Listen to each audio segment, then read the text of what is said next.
Welcome to Military Neighbors, a Fleet and Family Support Center program on skills for living. My name is April Tischler and we're back. Today we're discussing teen dating and with key military and community experts as they discuss support, education, and resources for parents. Our first guest is Juliana Hamor, Fleet and Family Support Center Family Advocacy Program Victim Advocate for the Subbase. Thank you for being here. So I have some questions for you right off the bat. The first one is 60% of 7th graders report being in a relationship. As parents to tweens and teens, or even parents with younger children, because they grow up way too fast and become teens, can you please help walk parents through the discussion of a healthy relationship framework? Yeah, I mean, I think generally it's just never really too early to have the conversation with your kids about healthy relationships. Even if they're not at a point where they're dating quite yet, I think a lot of sort of the core ideas around healthy connections with others apply to friendships, they apply to relationships between family members. So just keeping those lines of conversation open is really important. Parents feeling comfortable asking their kids what they're experiencing, maybe what their friends are experiencing, and having a conversation that way can be really helpful. And just being there as a support for their kids. Sometimes it can be difficult to talk about these topics, but they're so important.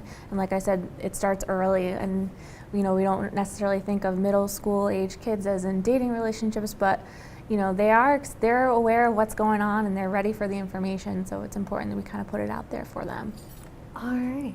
So my understanding is that parents, they can come and talk to you about how to talk to their children, about dating. What does that look like? Well, I think one of the most important things that parents can do for their kids is just to model healthy relationships at home, and kind of be an example of what they want their kids, how they want their kids to act in relationships, how they want to be treated in relationships. So being able to show what honest, open, healthy communication looks like is just one of the biggest things that parents can do right off the bat. If parents are having trouble kind of getting the message across to their teens, and they're looking for some extra support, Fleet and Family offers clinical counseling to kind of help support and give them some extra tips and advice on working with their children and getting the message through. And we also have parenting support providers at our center too, so that's all available to parents to access. That's great. So you talk about having conversations. So what type of conversations should parents be having with their children about relationships? I think, in terms of talking about domestic violence or abusive relationships, it's pretty straightforward in terms of like the physical violence, and that's kind of an easier message to get across, that in a healthy relationship no one should be putting their hands on each other.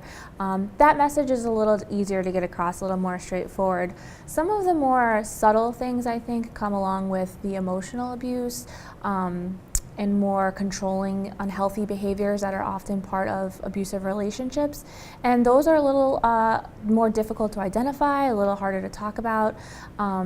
And so I think that's really one of the focuses that parents should be aware of, is that an element of an abusive relationship oftentimes isn't necessarily physical, but can be happening to their child emotionally. So things like verbal abuse, screaming, yelling, putting another partner down constantly, tearing down their self-esteem, all things that can have really severe consequences and detrimental effects on a child into adulthood.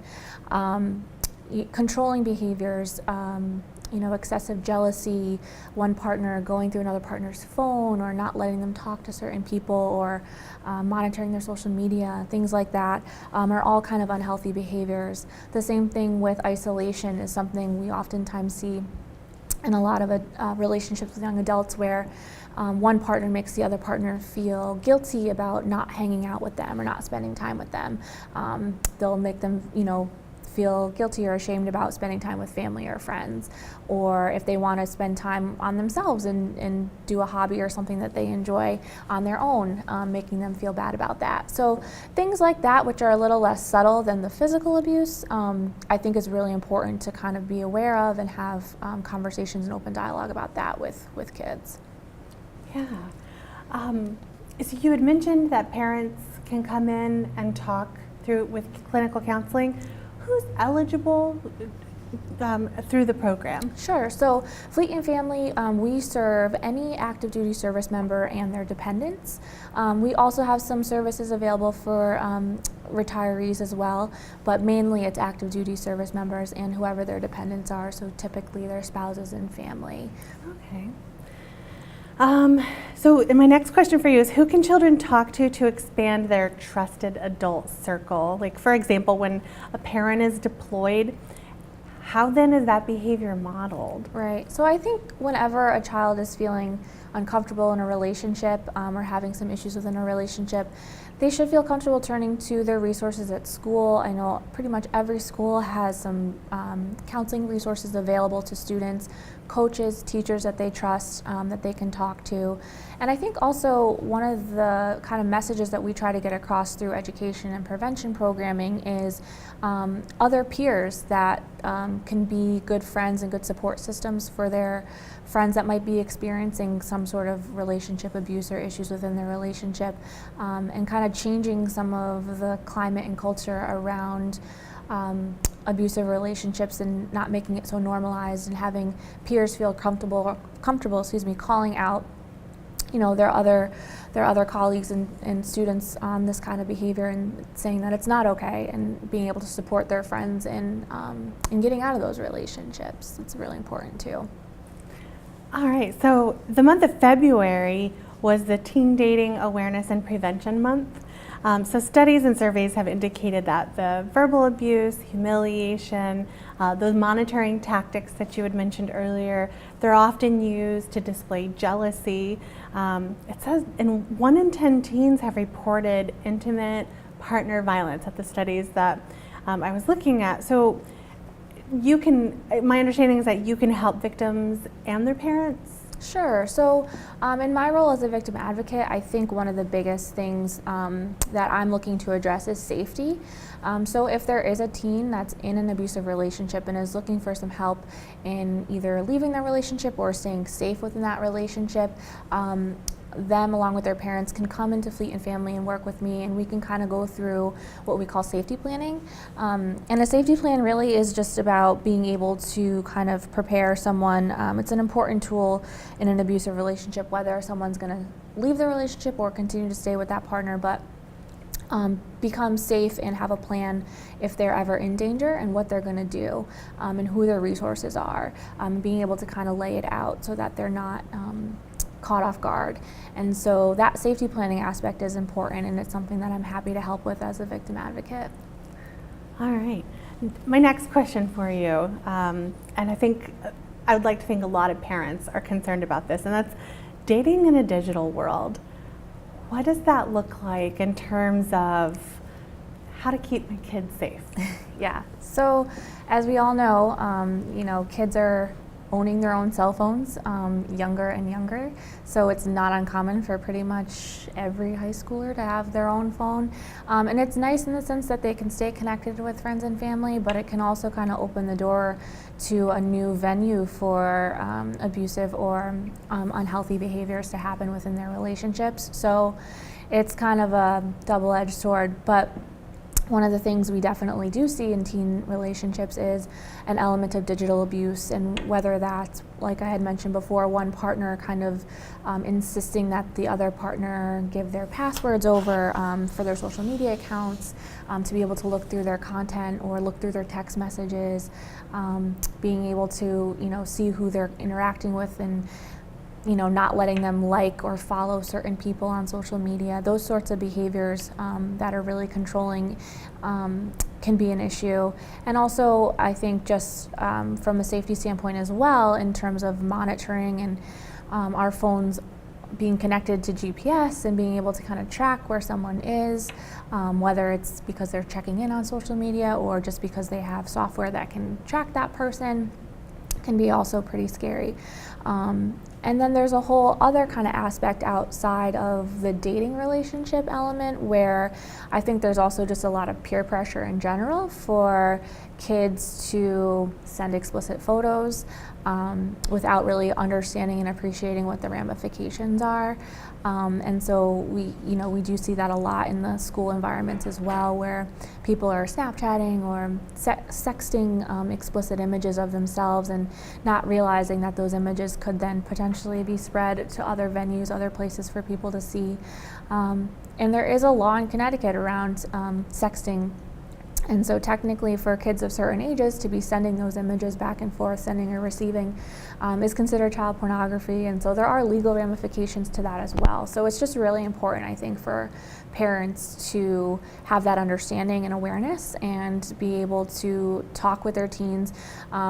There's certainly software and things available for parents to be able to monitor what their teens are doing on the phones, but just being able to have a conversation and education around, like, this is some of the consequences or potential consequences of engaging in these behaviors. So it sounds like the biggest thing is communication with your kids. Absolutely, Yeah. keeping those lines open. So we only have about a minute left, and I have two questions. My first is top 3 referrals that you have for parents navigating the season with their teen.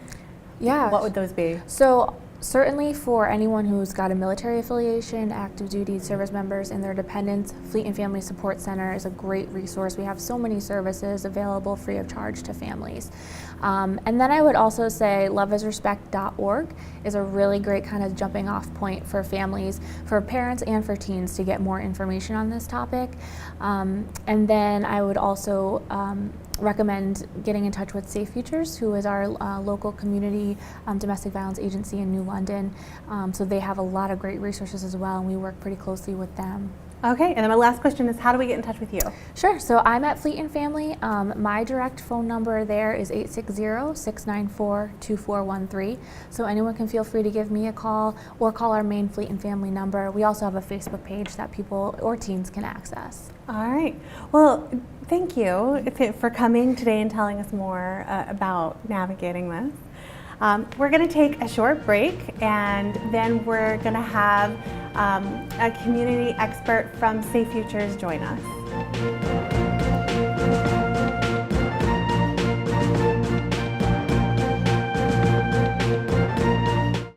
When I was in foster care, I never knew when I would have to move, so I always had my suitcase ready to go. Then one day, I was adopted. My new parents opened their hearts and home to me. My parents cook my favorite breakfast for me every morning.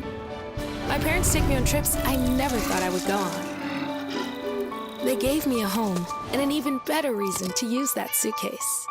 My parents aren't perfect, but they're perfect for me. What do you think you're doing, Kevin? Was just gonna drive home. There are several warning signs present that you shouldn't be driving. Like hearing voices? Like your text-to-emoji ratio? Oh man, the selfies. Selfie, nailed it. We all have warning signs that let us know that we're probably not okay to drive. Mine is pretending to be your subconscious. Craig, come on man, let's split a ride home. Patriotism. It inspires passionate debate. It's worn like a badge of honor with good reason, because it means love and devotion for one's country. But what really makes up this country of ours? It's the people. To love America is to love all Americans. This year, patriotism shouldn't just be about pride of country. It should be about love. Love beyond age, sexuality, disability, race, religion, and other labels. Because love has no labels.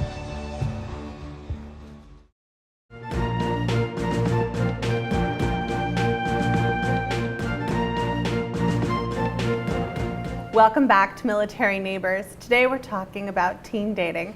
Our next guest is Nicole Broadus, Coordinator of Early Learning, Elementary and Parenting Programs and Prevention Educator. I'm so glad you're here. Nice to meet you. So we're just going to jump right on to the questions that I have for you. I'm curious to learn more about your violence prevention programming. Can you share with us what this program entails as a whole.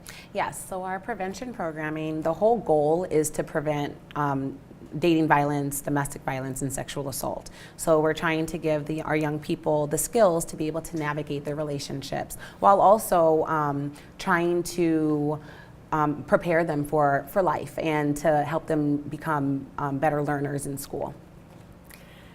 So we're going to break this down into stages. So first there's the violence is preventable portion. Can you tell us more about that program? And that's K through 8th grade? Yes, so 8th grade can go both ways, but let's start with so VIP is what we call it. Okay. And that is where we are starting to give our young people the social emotional skills to not only be successful in life, but also in their relationships.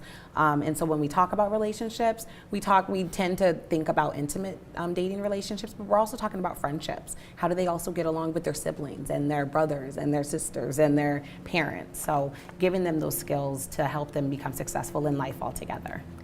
Okay, so going through it, there was like the anger management and yes, so problem we're solving? starting to at a lower grade level, so really like kindergarten, first grade, second, elementary school. We're starting to lay the foundation for empathy, what empathy is, what is compassion, how do you show empathy and compassion, and then as they get older, we're starting to build on those skills. We're starting to talk about calming down, not just when you're angry, calm down, but how do you calm down, giving them those skills to calm down, problem solving skills.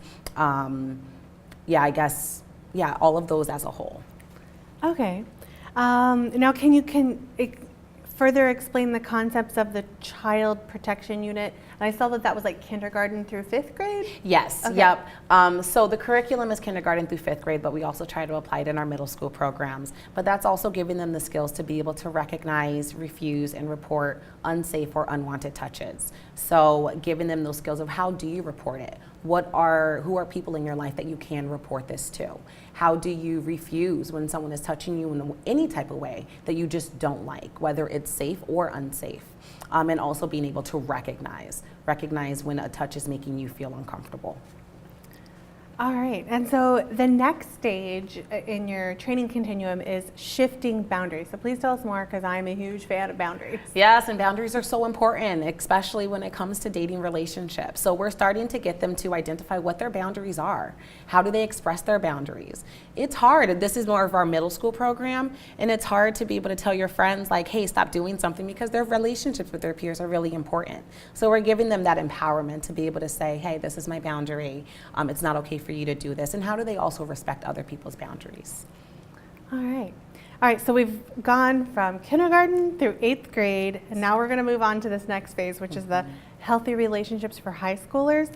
Can you tell me more about the key concepts within the lessons, and how many are there? So it's totally tailored by the school. So we've done 1-day programming, we've done 5-day programming. We've done no more than 5 days. And we're talking about, where do we get our messages about healthy relationships?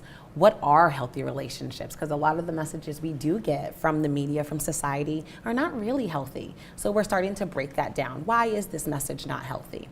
We're starting to talk about red flags, things that can seem so subtle and not a big deal, will eventually snowball, and they'll get bigger and they'll turn into bigger things. And so we're encouraging that conversation around that. Okay. Now, can you share with us feedback that you've been given with the youth that you work with? They love our programming. Anytime we stop in the schools, hi, Miss Nicole, hi, Mr. Patrick, like they're really excited for VIP. They love the healthy relationship programs. I think the first day we go in there, they're kind of like, what is this? But as we start talking about it, and we're talking about it in a way that's relatable to them. We're not talking at them, we're talking with them. We want to hear their comments. We want to hear what their experiences are. And they love the programming. And a lot of them have called up our hotline to say, hey, I have this programming, and it made me really think about my relationship. We've even had adults call us because their children had to come home saying, hey, the relationship that we're in, or what the relationship between you and dad or you or mom isn't really healthy, you should call this number. So we've gotten people through that as well. Wow. My next question that I have for you is, do you offer other topics within this? We do. Yeah. So again, it's totally tailored by school. We want the schools to be able to identify where they think they need more support in, and we want to be supportive in that. We've gotten programming for friendships, just talking about friends. We do girl circles after schools. We do boy circles after school. We also talk about racism, oppression, consent, sexual assault, sexual harassment. So we try to really not just pinpoint dating violence, because there's so many other contributing factors. All right. So what can parents do to engage about their student and their programming and carrying that over into home life, more so than the recognizing and the hotline?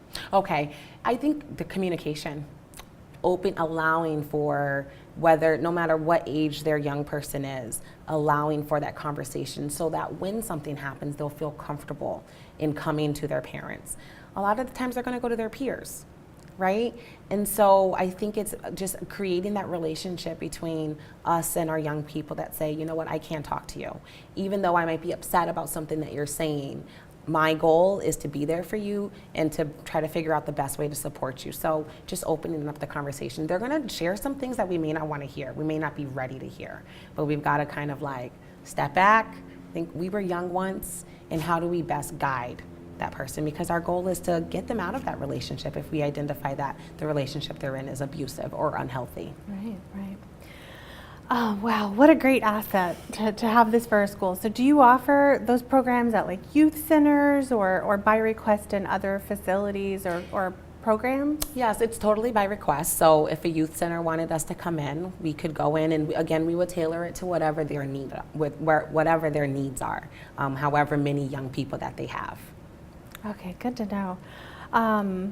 Gosh, we're just about out of time.